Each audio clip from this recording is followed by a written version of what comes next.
Viheliäinen vikakoodi P2563 turboahtimen säätimen asennon tunnistin piiri niin rajojen ulkopuolella. Katsotaan miten se korjataan. Ei tarvi vaihtaa osia.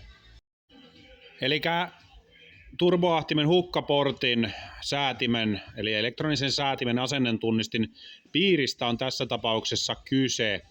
Siellä on semmoinen nivel, joka väljistyy ja sen jälkeen se rupeaa antamaan, koska se säädin liikkuu liikaa eikä pysy enää toleranssialueella. Mutta siellä on säätö, se on korjattavissa, joten osia ei tarvitse vaihtaa. Tässä vaan täytyy vähän tietää, mitä tekee.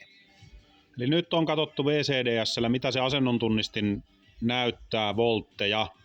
Toi arvo pitäisi olla 3,5-3,9 volttia välille. Eli nyt vaan säädetään hukkaportti sillä lailla, että se on sillä välillä ja homma on sen jälkeen kunnossa. Tässä se näkyy säädettynä. Se jäi vähän limitille, mutta koska tankoa olisi tarvinnut lyhentää, niin ei sit siihen lähdetty, koska tää tuli ihan säätämällä kuntoon. Päästiin tohon. Sitten seuraavan kerran, kun se alkaa kiukuttelemaan, niin sit siitä tangosta pitää ottaa pätkä pois, että saadaan homma pelaamaan, mutta näin sen saa korjattua.